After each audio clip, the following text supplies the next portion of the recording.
and Indonesia transition from a dictatorship, the Suharto era, to democracy has been very, very successful. So I personally have an enormous admiration for Indonesia.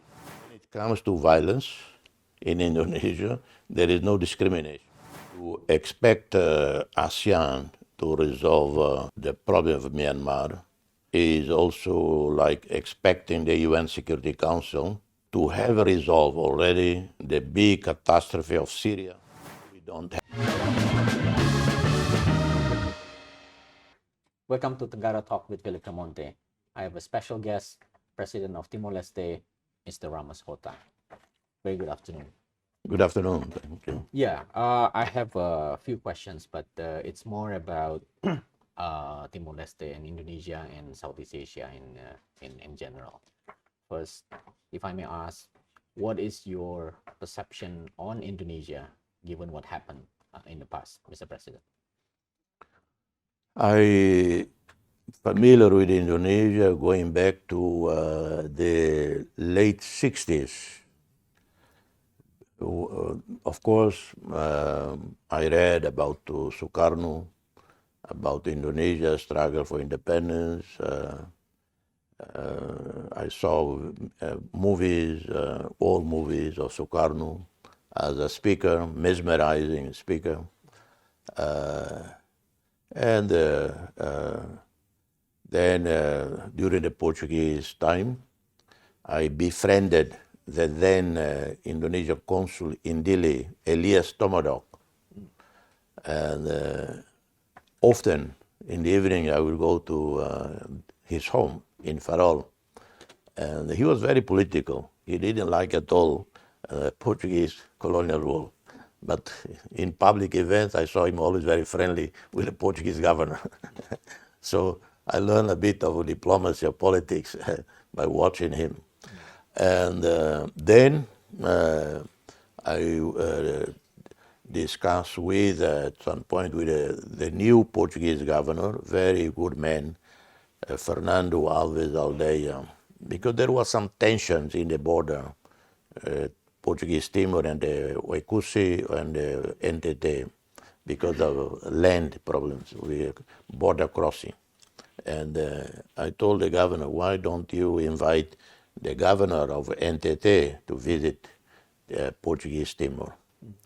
And he liked the idea. He consulted Lisbon, and the consul consulted Jakarta, and they all agreed.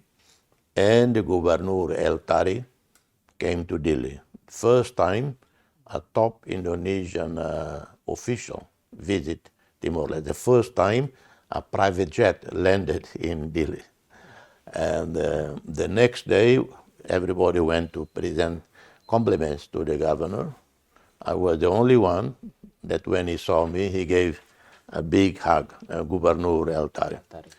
Because I had been to NTT 2-3 times, bringing soccer teams, culture groups from Portuguese Timor, and with the NTT organized for soccer teams from NTT and singers from NTT. So my relationship goes back a long time. So I could see, then I came first to Jakarta, only 74. Well, from 74 to today, 50 years later, more or less, Indonesia changed dramatically, the world changed dramatically. Indonesia today, even you compare with the last year of Suharto rule, Indonesia is a major regional power, global influence in terms of diplomacy, because of its credibility, stability in Indonesia. One of the best performing economies in the world. I think it's number 4 performing economy in the world. And Indonesia transition from a dictatorship, the Suharto era, to democracy has been very, very successful. So I personally have an enormous admiration for Indonesia. So, and going back, so before, during Portuguese time, so and I could go on talk more about that, but for the questions of time. Yeah. So you are awarded with the Nobel Peace Prize. And, I think part of the reason is that because of the struggle. But then I think what's after, I think more interesting to me, that now, a few weeks ago, you invited me to the inauguration of the new Prime Minister, Sanana Gusmao. And then I felt and I saw no grudges against Indonesia or Indonesian people. So how you inspire the people of Timor-Leste not to hate Indonesia, Yeah. even to see Indonesia in a very favorable tones? It goes back to the beginning of the struggle under a great leader called Nicolau Lobato, whom I knew well, literally grew up with him and his brothers because I spent 7 years in a Catholic mission school in Soibada, where Nicolau's father was, and his brothers and sisters. And he was always an extraordinarily intelligent and a very humane individual. From day one, he always said, we are not fighting the Portuguese people, we are not fighting Indonesian people. We are fighting for independence. So, and then many years later came Xanana Gusmão, pursued the same policies in the sense educating everyone that the struggle for independence in Timor-Leste was for independence of Timor-Leste and not against Indonesian people. So in speeches, in press writings, or any political writing, there was never any demonizing of Indonesia as a country, Indonesia as a people, or Islam as a religion. Never. We never use religion, ethnicity, or whatever to mobilize people and the hatred towards the other side. Because in some struggles, you have to demonize the enemy, the other side, to then make your side angry. When they're angry, they mobilize. I tell one story. Many years ago, in the beginning of our struggle, I did a lot of lobbying in Washington. I focused my work in New York at the UN, but by 76, I was already regularly, often going to Washington. I spent 1 year in Washington and got to know everybody. There was a congressman called Frank Wolf from Virginia, a Republican, very conservative. He initiated a law in the U.S. Congress, a bill in the Congress, that would automatically impose sanctions, mandatory sanctions, on any country that persecute Christians. So a friend of mine in Washington told me, Jose, you should talk to Frank Wolf and to action this bill to force the U.S. administration to impose sanctions based on the violence, killings against Christians. My answer was, no, that's not correct. The problem in Timor-Leste is not Muslim versus Christians. And many of the generals involved in the invasion were actually Catholics or Protestant, not even Muslims. And then I made a joke, which I said, when it comes to violence in Indonesia, there is no discrimination, whether you're Catholic, you're Muslim. So they said they're very non-discriminatory when it comes. So I will not encourage anyone to do that. So that's our policy from the very beginning. And then Xanana was arrested or captured, put in prison in Sipinang. And he said, it was in Sipinang. Sometimes he joked. He said his university was the University of Sipinang. He went to university in Sipinang. He said it was in Sipinang that he learned more about Indonesian people and he came to love Indonesian people.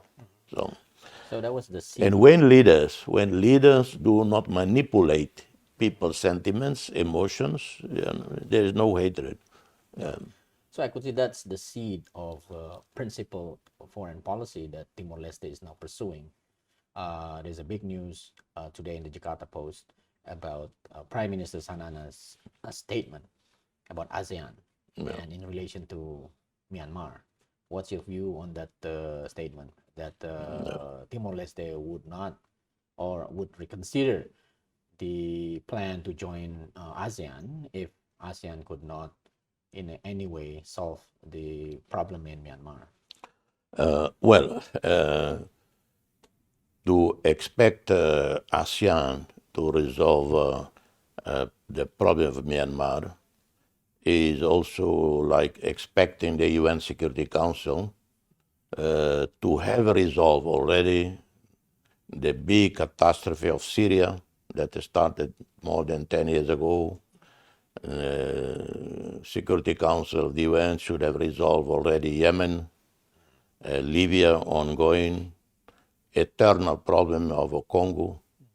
When I was chairman of a panel of the UN called High Level Panel on Peace Operations, I was the chairman. And once Ban Ki-moon asked me about Congo, and because the Congo problem is going on for decades, it cost the UN, the international community, $1 billion a year. Already spent over $20 billion with no solution in sight. So you have much more powerful institutions in the world that have not resolved some of the oldest, biggest problems. So not fair to assign responsibilities to ASEAN for the last 2 years of difficulties dealing with a very complex problem. I know Myanmar inside out. The first ever international human rights course program conducted in Myanmar, I did it in July '94 in Manipur, in the Karen territory. And since then, even before, I was already familiar with Myanmar. I met Suu Kyi several times. I was the only Nobel Peace Laureate who went to Oxford to attend the funeral of Michael Aris, Suu Kyi's husband, when he died. And I was in touch with Suu Kyi when she was still under house arrest through her husband or through other people from Malaysia and elsewhere. So I'm very familiar with it. It's an extremely delicate situation in Myanmar because it has more than 100 ethnic groups, more than 18, 20 ethnic armies, some with a strong leadership, others more fluid, more complicated, like in the Hua army. Then you have a Kachin, Karen, and it is very difficult for the Burmese themselves to unify. They are doing it, and I think the Burmese, the Myanmar people are more unified now than ever in challenging the military.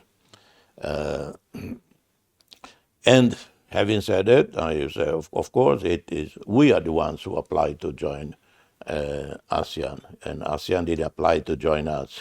We applied to join ASEAN, and so I presume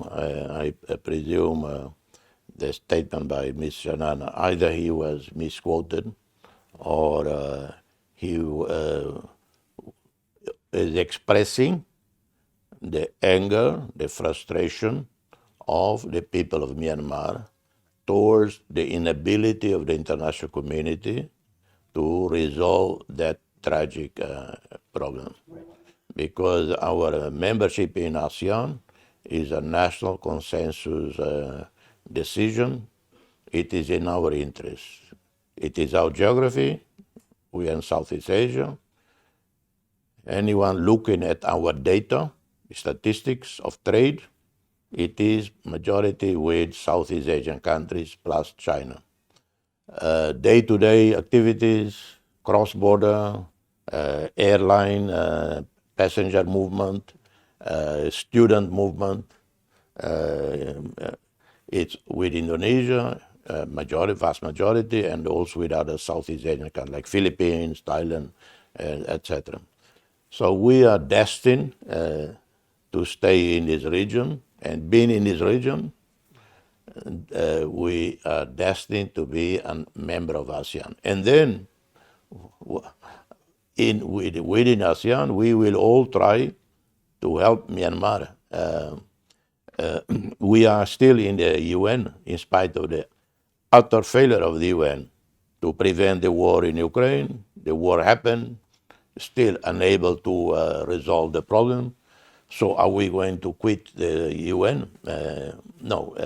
I think I'm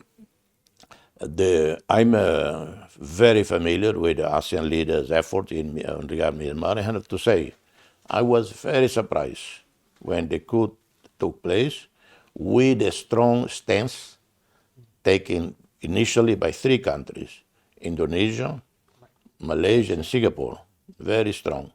And that is unthinkable 10 years ago. And then since they have done, they are unthinkable in that one country that violates the charter and used force to change a domestic constitutional order is sanctioned. So Myanmar military leaders are not attending ASEAN summits, and so that I think should be commended, and I'm very, very impressed with that. Speaking about ASEAN, ASEAN faces problem not only about Myanmar, but also ASEAN should walk a very thin line in the geopolitical tension between the US and China. How Timor-Leste views this geopolitical tension that has been going on for the last 2 or 3 decades? Yeah. So far, all these years, we have developed great relationship with everyone. First, for both with our neighbors, the immediate neighbors. Indonesia is number one as immediate neighbor, Australia, and then others like Singapore, Malaysia that are nearer to us, and then beyond with Thailand, Philippines, Vietnam, Cambodia, Laos, Brunei, all of them very good relationship. And beyond with Northeast Asia, with China, Japan, Korea, very good relationship. Even though there are tensions between Korea and China, between Korea and Japan, for different reasons that we know, historical reasons, going back to World War II. Very tense relationship between China and the United States, but we have a great relationship with the United States and with China. We have a common values with many countries, and we do also have a lot of commonality with China. And often China is misrepresented in the current tensions of today that has more to do with economics than with one country, the perception or genuine fear of one country wanted to dominate the world. For instance, in the 80s when I was living in New York, Japan was the bête noire. Japan was the bashing boy by the Americans because the Japanese economy was skyrocketing. The Japanese were buying everything in the United States, including they bought Rockefeller Center. So that was the ultimate insult. It's a bit like you go to France and someone buy Notre Dame, and the Japanese or Chinese buy Notre Dame in France. And that has to do with economics. Well, China is a global power, whether the Americans like it or not. It's a global power, benefited from American economy, benefited from peace in the region. Only through peace in Asia, in the world, that China prosper. So China is not interested in dominating anyone. It's interested in being respected. Because China is one country in the world that was abused, invaded, more often than any other country. Every little European country invaded China and abused, invaded. So they want respect. And they knew to gain respect, China has to develop an economy, educated people. So that's what they did. So we understand that, and we don't have to see China as a threat to anyone.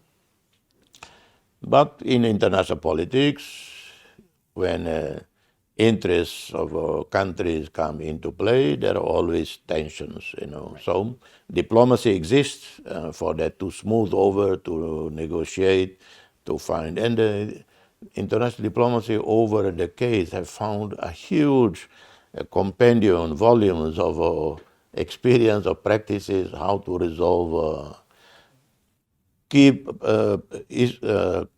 to this is leadership.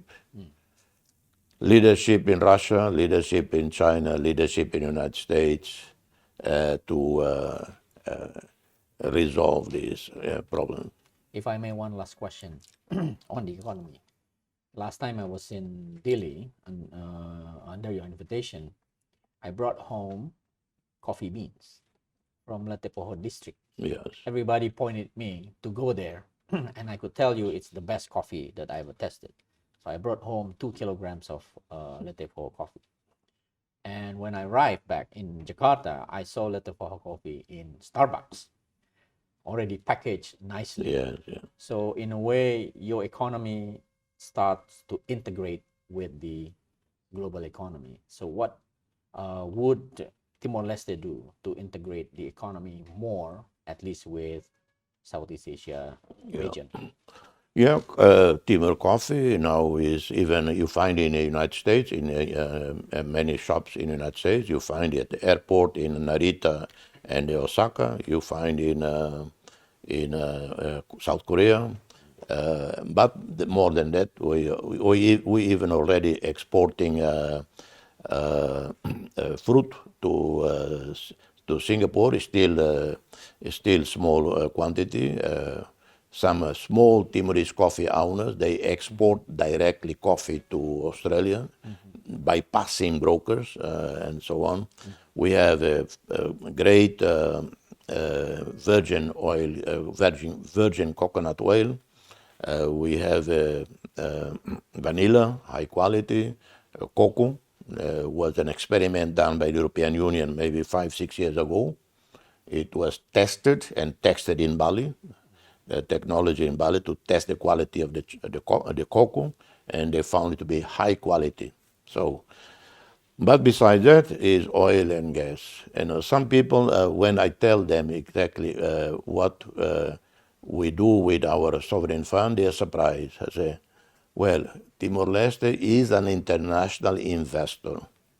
We have almost $20 billion in our sovereign fund, of which 60% or so in U.S. Treasury bonds and 40% diversified. Diversify in two areas. One, we invest in other state bonds, government bonds, European bonds, and in equities, in more than 1,000 portfolios. Through smart investment, in the last 10 years, the return has been almost 9%, 8 point something, which is very, very high in the international equity market. And we use these funds and these money, sovereign fund, to invest in education, infrastructure, health, and diversify our economy away from the current dependency on oil and gas. But we discover already more gas onshore.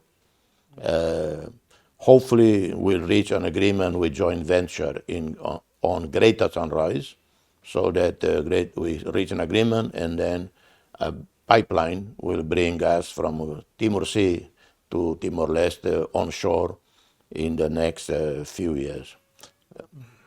Mr. President, thank you very much. Thank you for your generosity. I know you are busy, but it's been a great conversation. Thank you. Thank you. See you again with the Tenggara Talk next time.